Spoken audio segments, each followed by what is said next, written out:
నమస్తే జై గణేష్. ఓం నమో వెంకటేశాయ, ఓం నమో నారాయణాయ, హరహర మహాదేవ, శంభో శంకర, జై శ్రీరామ్. అందరికీ నా హృదయపూర్వక వందనములు. నమస్తే. సరే, ఈరోజు వీడియోలో మనము లడ్డూ ప్రసాదాలు దాని గురించి మనం తెలుసుకుందాం. సరేనా? భగవంతుడు మెచ్చే విధంగా ఉండాలా. ప్రసాదం తింటే భక్తులు కూడా తన్మయించిపోవాలి. సరేనా? ఆనందించాలి ఆ మాదిరిగా. సరే, ఇప్పుడు లడ్డు క్వాలిటీ అందరూ కామెంట్ ఏంటంటే లడ్డూలో చక్కెరే ఉంది, మిగతాటి లేవు. చిన్న లడ్డులలో, పెద్ద లడ్డులలో కూడా చక్కెర ఉంది. ద్రాక్ష, ముంతమామిడి పప్పు, జీడిపప్పు ఇలాంటివి చాలా తగ్గిపోయినాయి. యాలకులు, లవంగాలు ఇవి వేయరు. యాలకులు లవంగాలు వేస్తారా? సరే, నాకు పెద్దగా తెలియదు కదా. లడ్డు తింటాను, దాంట్లో ఏం ఉంటాయో మనం పెద్ద గమనించదు. సరే, అవి ప్యూరిటీ, క్వాంటిటీ మనం పెంచుకుందాం మంచిగా. ఇప్పుడు మామూలుగా మనం ఆలస్యం చేస్తే మన చిల్లర అంగట్లలో ఇంత లడ్డు, చిన్న లడ్డు ఒక 20 గ్రాములు ఉంటుందేమో, అది 15, 20, 10 రూపాయలు అట్లా అమ్ముతా ఉంది. మనం ఊరికే ఒక లెక్క వేసుకుందాం. అదే 150 గ్రాముల లడ్డు, అదే 150 గ్రాములు మనం ఆడ కొనాలంటే ఎంత అవుతుంది? చిల్లర అంగట్లలో, స్వీట్ షాప్లో 50 రూపాయలు పై మాట అవుతుంది. అవునా? అదే తిరుమలలో స్వచ్ఛమైన నెయ్యితో చేస్తాం, ఆయిల్ కాకుండా, ఎంత అవుతుంది? దాంట్లో ఇంకా వేయాల్సినవి చాలా ఉంటాయి. అవునా? ఇవన్నీ కలుపుకుంటే నో లాస్ నో గెయిన్ మాదిరిగా ఇస్తాను. అందరికీ ఉచితంగా ఇస్తాను లడ్డు. అవునా? ఎక్స్ట్రా కావాలంటే 50 రూపాయలు మనం పెడతాము. ఇప్పుడు దీన్ని కొంచెం నేను చెప్పేది చెడుగా మటుకు అనుకోవద్దు. మన కోసం, మన భక్తుల కోసం, భగవంతుడి కోసం మనం మాట్లాడుకుంటాం. సరేనా? ఈ లడ్డు దీంట్లో క్వాలిటీ ఏమేమో మనం ఇంతకుముందు ఒక 15 years 20 years ముందు లడ్డు ఎంత సైజులో ఉన్నది, దాంట్లో ఏమేమి ఉన్నాయి, ఇప్పుడు ఒక 1000 లడ్డూలు చేయడానికి ఎంత ఖర్చు అవుతుంది, ఒక లడ్డు ఎంత పడుతుంది, ఉచితంగా పోతే ఒక లడ్డు కొనాలంటే ఎంత పడుతుంది, ఆ లెక్కలు వేసుకుంటే నాకు తెలిసి క్వాంటిటీ, క్వాలిటీ, ఫ్రీ లడ్డూసు ఇవి పోను మిగతా అంతా వేసుకుంటే ఒక లడ్డు నాకు తెలిసి 100 రూపాయలు పడుతుంది. ఎక్స్ట్రా లడ్డు మామూలుగా అయినా కూడా 100 రూపాయలు పడుతుంది. క్వాంటిటీ పెరుగుతుంది, క్వాలిటీ పెరుగుతుంది. ఇప్పుడు ఫ్రీ లడ్డు కాకుండా వేసుకున్నా కూడా అటు ఇటుగా 100 రూపాయలు పడుతుంది. మనము 100 రూపాయలు తీసుకున్నా, 50 రూపాయలు తీసుకుని మనం క్వాలిటీ, క్వాంటిటీ భగవంతుడే మెచ్చే విధంగా ఉండాలి లడ్డు. ఆ విధంగా లడ్డు ప్రపంచంలోనే పేరుగాంచిన లడ్డు ఏదంటే తిరుమల లడ్డు, స్వామివారి ప్రసాదమే. ఈ ప్రసాదము బాగా మంచిగా తయారు చేసి మంచి క్వాలిటీ. ఇప్పుడు 10 కొనే వాళ్ళు ఏం చేస్తారు? 5 తీసుకెళ్తారు. మంచి క్వాలిటీ ఎవరికి ఇచ్చినా కూడా ఇంత తినేవాళ్ళు ఇంత తింటారు. మంచి క్వాలిటీ ఎట్లుండాలంటే జబర్దస్త్గా ఉండాలి, బ్రహ్మాండంగా ఉండాలి. దేవుడే చేయి పెట్టి ఆ లడ్డుని తినాలి, అట్లా ఉండాలి. మనం తినేదే ఎట్లా తింటాం? భగవంతుడే ఇంత బాగా చేశారా ఆ లడ్డు, ఒరే ఇంత బాగా ఉందా లడ్డు అని ఆయన చాలా పరవశించిపోవాలి. అమ్మవాళ్ళతో కలిసి అన్నమయ్య సినిమాలో చూడలే, ఇంత ఉంది లడ్డు, పెద్ద లడ్డు.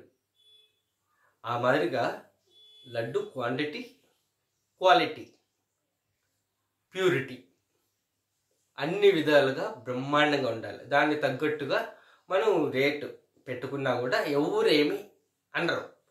లడ్డు పెరిగింది అని అంటే దానికి తగ్గట్టు సమాధానాలు మనం కూడా చెప్పచ్చు, బాగా బాగా ఘాటుగా కూడా చెప్పచ్చు. సరేనా? కాబట్టి లడ్డు బ్రహ్మాండంగా ఉండాలి ప్రసాదాలు. ఇంకొకటి, ఈ లడ్డూలు బయట మీరు ఇంతకుముందు పట్టుకున్నామన్నారు కదా, బయట వెళ్తూ ఉంటాయి కొన్ని. అలా జరగకుండా ఇంతకుముందు మన ప్రభుత్వం ఉన్నప్పుడు క్యూ లైన్లోనే అమ్ముతా ఉన్నాం లడ్డు. చెకింగ్ పాయింట్ దగ్గర ఎవరికి ఎన్ని లడ్లు కావాలో అక్కడే చెకింగ్, ఎంట్రీ దగ్గర, ఎంట్రీ లోపల రాగానే చెకింగ్ దగ్గర, అంటే టోకన్ చెకింగ్ దగ్గరే వాళ్ళు ఎన్ని లడ్లు కావాలా అనేది వాళ్ళు పర్చేజ్ చేసుకుంటారు. దాంట్లో మనం లిమిట్ కూడా పెట్టుకోవచ్చు. ఒక మనిషికి 5 లడ్లు కన్నా ఎక్కువ ఇవ్వము, 2 లడ్ల కన్నా ఎక్కువ ఇవ్వము, 10 లడ్ల కన్నా ఎక్కువ ఇవ్వము అనేది దీన్ని ఫిక్స్ చేసుకోవాలి. డబ్బులు ఉన్న వాళ్ళు ఒక విధంగాను, డబ్బులు లేని వాళ్ళు ఒక విధంగాను. భక్తుడి దగ్గర అందరూ సమానమే, అంతే, ఫిక్స్. ఇప్పుడు భక్తులకు డబ్బులు ఉన్న వాళ్ళకి, రికమెండేషన్లు ఉన్న వాళ్ళకి, విఐపీలకి, సామాన్య భక్తులకి ఒక విధంగా మనం చూసామనుకోండి, భగవంతుని దృష్టిలో మనం ఏమవుతాం? ఒక్కసారి ఆలోచన చేయండి. భగవంతుడు మనకు కల్పించిన అవకాశాన్ని మనం ఎంత మటుకు సద్వినియోగం చేసుకుంటున్నామా అనేది మనకు ఒక్కసారి విమర్శించుకోవాలి, ప్రశ్నించుకోవాలి. వీళ్ళు ఏమనుకుంటారా అన్నది కాదు, భగవంతుడు ఏమనుకుంటాడా? నన్ను మెచ్చుకోకపోయినా, నా పట్ల నొచ్చుకోకుండా చీ అనుకుని వీడికి నేను ఇచ్చాను అవకాశాన్ని, వీడేంది ఇట్లా చేస్తున్నాడు, వాళ్ళే నా భక్తులు, వీళ్ళు కాదా? అసలైన భక్తులు ఎవరు అంటే వీళ్ళే. చూడండి, నేను ఒక ఎగ్జాంపుల్ చెప్తాను, నిజంగా దీన్ని లోతుగా ఆలోచించేయండి. ఇప్పుడు డబ్బున్న వ్యక్తి అనుకుందాం, శ్రీవాణి ట్రస్టే టికెటే తీసుకున్నాడు అనుకుందాం. ఆ టికెట్ పట్టుకోగానే అతని లోపల ఏమి వస్తుందో తెలుసా? ఇన్నర్ ప్రైడ్ అనేది డెవలప్ అవుతుంది. ఏంది? ప్రైడ్ 2 రకాలు, బాహ్యంగా కనిపించేది ఒకటి, ఆంతరికంగా ప్రైడ్ ఒకటి. ఇది చాలామందికి తెలియదు. ఆధ్యాత్మికంగా ఎదిగిన వాళ్ళకు మాత్రమే ఇవి గమనిస్తారు. ఎప్పుడైతే లోపల ఆ ఇన్నర్ ప్రైడ్ అనేది కలిగింది అనుకోండి, ఇంకోటి కూడా రికమెండేషన్ లెటర్స్ తెచ్చిన వాళ్ళు కూడా, వాళ్ళు కూడా అంతే. ఆ క్యూ లైన్లో వెళ్తా ఉన్నా కూడా అంతే, విఐపీలుగా వచ్చినా కూడా అంతే. అంటే నేను తప్పు పట్టడం లేదు, అది వాళ్ళకు ఒక మేలు కొలుపు చెప్తున్నా. వాళ్ళు కూడా చేసేటి ఏమన్నా ఉంటే సెర్చ్ చేసుకోమని దీని ద్వారా. ఆ టికెట్ పట్టుకోగానే ఏమవుతుంది? ఇన్నర్ ప్రైడ్ వస్తుంది. ఎప్పుడైతే ప్రైడ్ మనిషిలో ఏర్పడుతుందో అప్పుడే భగవంతునికి భక్తునికి ఉన్న డిస్టెన్స్ పెరిగిపోతుంది. ఒకసారి ఆలోచించండి, నేను చెప్పింది రైటా రాంగ్? ఎంత ప్రైడ్ ఉంటే అంత డిస్టెన్స్ పెరిగిపోతుంది. ఎంత బాధ, ఎంత వినయము, ఎంత విధేయత. స్వామి ఏంటి నాకు ఈ కష్టము, నీ 10 నిమిషాలు నీ దర్శనం చేసుకోవడానికి, 10 సెకండ్లు నీ దర్శనం చేసుకోవడానికి ఏంది స్వామి ఇంత కష్టమా? ఎప్పుడు స్వామి నీ దర్శనం కలిగిస్తావు అని ఎప్పుడైతే ఎంత తగ్గి ప్రార్థిస్తారో వాళ్ళు నిజంగా భగవంతుడు హృదయంలో ఉంటారు, భగవంతుడు వాళ్ళ హృదయంలో ఉంటారు, ఒకరిలో ఒకటిగా ఉంటారు. వాళ్ళ మాటలు వింటారు భగవంతుడు. ఏమంటే భగవంతుడికి కావాల్సింది ప్రైడ్ కాదు, డబ్బు కాదు, ఆయన పట్ల శరణాగతి, భక్తి, గౌరవము, నమ్మకము, విశ్వాసం. ఎంత కష్టపడి వచ్చాడు వీడు, నా గురించే ఆలోచన చేస్తున్నాడు, వీడు ధర్మంగా వచ్చాడు, ఏమీ ఆశించలేదు, చూడు ఒక్క కోరిక కూడా కోరకుండా పోతున్నాడు వీడు, నా దర్శనం కోసం 10 సెకండ్ల దర్శనం కోసం వచ్చి నన్ను ఏమి అడగకుండా పోతున్నాడు వీడు నా ఉండిలో వేసింది ధర్మార్జితం, కష్టార్జితం, ఆ డబ్బులు తీసుకుంటాడు స్వామి. అన్నెసరీ అన్వాంటెడ్గా సంపాదించిన డబ్బులను స్వామి స్వీకరించాడు, అందరికీ తెలిసిందే. ధర్మార్జితము, కష్టార్జితము, భక్తితో విశ్వాసంతో సమర్పించిన డబ్బులు మాత్రమే ఆయన తీసుకుంటాడు. మిగతా డబ్బులంతా ఆయన కార్యక్రమాలకు అన్నిటికీ ఖర్చు పెట్టుకోవడానికి ఇచ్చేస్తాడు. ఈ లడ్డు ప్రసాదాన్ని మనము అక్కడ ముందుగానే అమ్మాలి. మనకు లడ్డు ప్రసాదం ఎంత అటుపట్టు జరుగుతూ ఉంది, ఎంత ఇక్కడ 300 రూపాయల క్యూ లైన్లో ఎన్ని లడ్లు పోతున్నాయి, టోకన్ దర్శనం ఎన్ని లడ్లు అవుతున్నాయి, ఎంత అవుట్పుట్, ఇవి మనం చూడగలిగితే ఇల్లీగల్గా వెళ్ళే లడ్లను అరికెట్టేయచ్చు. నాకు తెలిసి 99% ఆపేయచ్చు. ఎవరికి లడ్డు కావాలి అన్న క్యూ లైన్లో కొనుక్కొని వెళ్ళాల్సిందే. విఐపీలైనా క్యూ లైన్లో వెళ్తారు కదా, ఎవరైనా క్యూ లైన్లో వెళ్ళాల్సింది. శుభదం నుంచి వెళ్ళినా లడ్డు తీసుకొని వెళ్ళాలి. 300 రూపాయలు పేమెంట్ దర్శనాలు వెళ్ళేవాళ్ళు అక్కడ చెక్కింగ్ దగ్గర కొనుక్కొని వెళ్ళాలి. అట్లే ఇక్కడ కూడా టోకన్ దర్శనం వెళ్ళేవాళ్ళు కూడా అక్కడే ముందుగానే పర్చేజ్ చేసి వెళ్ళాలి. లడ్డూ కౌంటర్లు ఓన్లీ టోకన్ ఇస్తారు, లడ్డూ తీసుకుంటారు. టోకన్కి మీరు ఉచితంగా ఒక లడ్డు ఇస్తే ఇవ్వచ్చు, లేకుంటే లేదు. అది చాయిస్ మీకు. ఏమంటే క్వాంటిటీ ఇచ్చినప్పుడు దాన్ని 100 రూపాయల లడ్డు భగవంతుని ఆశీస్సులతో మనం ఇవ్వచ్చు, లేదంటే దానికి కూడా ప్రైస్ పెట్టచ్చు. ఉచితం లడ్డు లేదు అని కూడా చెప్పచ్చు. ఎవరు ఏ భక్తుడు నాకు తెలిసి అడగడం. మామూలుగా మనం దర్శనం చేసుకొని వస్తేనే స్వామివారి ప్రసాదం అంత లడ్డు ఇస్తున్నాం మనం. కాకపోతే సైజుని కాబట్టి కొంచెం పెంచుకుందాం. చిన్న లడ్డు ఇస్తాను వస్తాం, దర్శనం చేసుకొని వస్తాను, దానికి సైజు కాబట్టి మనం పెంచుకుందాం. నేను భగవంతుని దృష్టిలో నేను చెప్తాను, భక్తుల దృష్టిలో నేను చెప్తాను. సరేనా? ఇప్పుడు ఉచితంగా ఇస్తారా ఇవ్వరా అనేది అది క్వాలిటీ క్వాంటిటీ దాని రేటుని బట్టి మనం డిసిషన్ తీసుకోవచ్చు.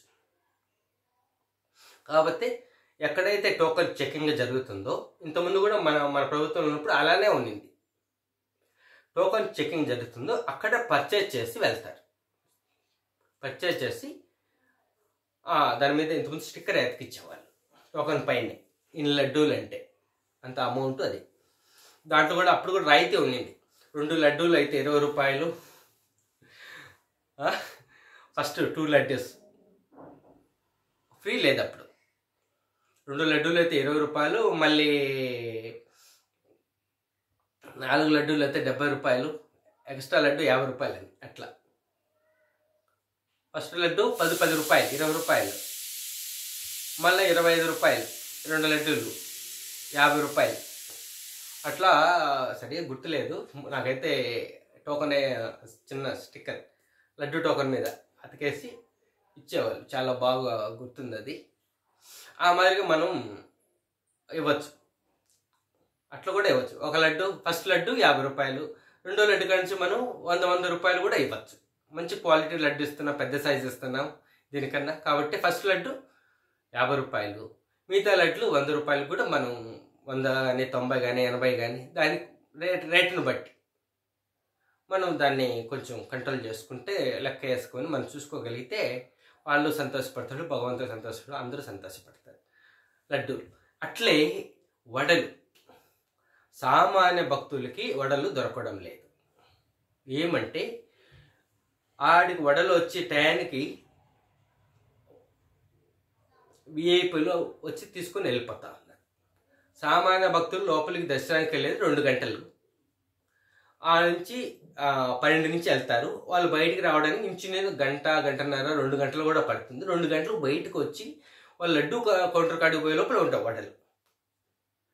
ముందుగా పోదామా వడల కోసం అంటే టోకన్ లేనిది వడలు ఎవరు దర్శనం కాంది. దీన్ని కొంచెం మనం ప్రసాదాలు కొంచెం మార్పు చేసుకోవాలి. సామాన్య భక్తులు కూడా లడ్డూతో పాటు వడలు కూడా రావాలి. పెద్ద లడ్లు కూడా సామాన్య భక్తులకు తీసుకోవాలని చాలా ముచ్చటగా ఉంటుంది. పెద్ద లడ్డు పట్టుకుంటేనే అదొక ఆనందం. వడ చేతిలో తీసుకుంటేనే అదొక ఆనందం, అదొక తృప్తి. ప్రసాదం అని పొంగిపోతూ ఉంటారు. ప్రసాదం చేతిలో పెట్టుకొని కళ్ళు కొద్దుకొని మనం తింటాం. అట్లే కొన్ని ప్రసాదాలు కూడా మనము వ్యాపారము అనుకోకుండా భక్తులకు మనము అందచేయాల్సి ఉంటుంది. కాకపోతే ఏంటంటే లోపల స్వామివారికి నైవేద్యం జరుగుతూ ఉంటాయి. జిలేబీ అని, చక్కెర పొంగలి, అవి కూడా సామాన్య భక్తులకి దొరకడం లేదు. ఓన్లీ విఐపీలకు, పెద్ద పెద్ద వాళ్ళకే అవి వాళ్ళ రూముల దాకా వెళ్తూ ఉన్నాయి. శ్రీవాణి ట్రస్ట్ భక్తులకి వాళ్ళకి లోపల ప్రసాదంలో దర్శనం వెళ్ళిన తర్వాత ప్రసాదంలో కప్పులు వేస్తూ ఉన్నారు. అవి సామాన్య భక్తులకి రావడం లేదు. ఆ ప్రసాద కౌంటర్లు కూడా పెట్టాలి. అటువంటి ప్రసాదాలు అందరికీ అందాలి. ఎన్ని రకాల ప్రసాదాలు స్వామివారికి మనము భక్తులకు సమర్పిస్తామో ఆ ప్రసాదాలు సామాన్య భక్తులకు అందరికీ లభించే విధంగా మనం చర్యలు తీసుకొని అందేటట్లు మనం చూడగలిగితే భగవంతుడు చాలా సంతోషపడతాడు. భక్తులు కూడా చాలా చాలా సంతోషపడి పరవశించిపోతారు. ఈ మాదిరిగా మనం చేయగలిగితే ఇప్పుడు ప్రస్తుతానికి రోజుకు 1,00,000 మంది అనుకోండి, రోజుకు 2,00,000 మంది కూడా రావచ్చు. అప్పుడు వచ్చినప్పుడు వాళ్ళకి తగ్గట్టు కూడా మనం ఏర్పాట్లు చేయొచ్చు. ఏమంటారు? ఒక్కసారి ఆలోచన చేయండి. ఈ ప్రసాదాల విషయంలో బయట వెళ్ళే ప్రసాదాలను మనం నిరోధించవచ్చు. క్వాంటిటీ మనం అందరికీ అన్ని రకాల ప్రసాదాలు ఇవ్వాలి. ఇస్తే చాలా బాగుంటుంది. అందరికీ పెద్ద లడ్లు రావాలి, తీసుకోవాలి, ఆ చర్యలు చేయాలి. అందరికీ వడలు దొరకాలి, అందరికీ అన్ని ప్రసాదాలు తీసుకోవాలి. ఫస్ట్ మనము కొంచెం కొంచెం క్వాంటిటీ అందిస్తాం. అది వాళ్ళు ఎక్కువ తీసుకునే కొద్దీ మనము జిలేబీలు కానీ, చక్కెర పొంగలు కానీ, బెల్లం పొంగలు కానీ, పొంగలు కానీ, ఇలాంటివి, పెరుగన్నం, అదే దద్దోజనం, ఇలాంటివి రకరకాల నైవేద్యాలు స్వామివారికి మనం సమర్పిస్తూ ఉంటాం కదా. అవన్నీ వాళ్ళకు తగ్గట్టుగా ఎంతెంత భక్తులు తీసుకెళ్తున్నారా, దాని పొంగలి, అట్లే పులిహోర, ఇవన్నీ ఉన్నాయి, చాలా ఉన్నాయి. నాకు ఏదో కొంచెం నాలెడ్జ్ చెప్తా ఉన్నాను. అవన్నీ ఇంత పెద్ద బాక్సులు కాకపోతే చిన్న బాక్సుల్లో అయినా స్వామివారికి లడ్డు ప్రసాదాలతో పాటు మిగతా ప్రసాదాలు కూడా సామాన్య భక్తులు అందరికీ అందాలి. అట్లే లడ్డు కవర్స్ ఉన్నాయి. అవి ఆ కవర్లలో పెట్టుకొని మనం అరేంజ్ చేస్తున్నాం, చాలా మంచిదే. క్లాత్ కవర్స్ వచ్చాయి, ఇంకోటి పట్ట కవర్స్ వచ్చాయి, రకరకాల అవి ఉన్నాయి. మంచిదే, చాలా బాగా చేశారు. కాకపోతే ఆ లడ్డూలు ఆ కవర్లలో వేసుకొని ఇంటికి పోయే లోపల నలిగిపోతా ఉన్నాయి. ఇంచుమించు అదే లడ్డూ కవరు బదులు ఒక బాక్స్, మన ఇంట్లో పోప్ బాక్స్ ఉంటుంది కదా రౌండ్గా, ఆ మాదిరిగా ఒక 5 లడ్లు పట్టే బాక్స్ ఒకటి, 10 లడ్లు పట్టే బాక్స్ ఒకటి, 20 లడ్లు పట్టే బాక్స్ ఒకటి, ఆ 3 రకాల సైజులు మనము అక్కడే, మనమేం నో లాస్, ఉచితంగా ఇవ్వమని నేను చెప్పడం లేదు. ఇప్పుడు బ్యాగు, పట్ట బ్యాగు ఎంతో 30 రూపాయలు అనుకుందాం, ఇంకో 30 రూపాయలు డబ్బా తీసుకుంటారు. ఆ డబ్బా ఇంట్లో ఏదో దానికి పనికి వస్తుంది కదా వాళ్ళకి. తిరుమల లడ్డు దాని మీద నామాలంటూ అపురూపంగా చూసుకుంటారు. ఆడవాళ్ళు గాజులు పెట్టుకోవచ్చు, ఈ రకరకాల ఇది ఏమంటారు వంట సామాన్లు కూడా వేసుకోవచ్చు దాంట్లో. మనం కూడా దేనికైనా ఉపయోగించుకోవచ్చు. ఎన్నో రకాల ఉపయోగం. దాని అయితే పడదు కదా, తిరుమల అంటే ఏది పడదు, అన్నీ జాగ్రత్త. ఈ కవర్లే చెడిపోతే పడేస్తారు, కానీ ఖరీదైనటివి బాగున్నది ఎవరు దాచుకుంటారో, ఉపయోగించుకుంటారు. ఒకసారి దీన్ని కూడా మనం దృష్టిలో పెట్టుకొని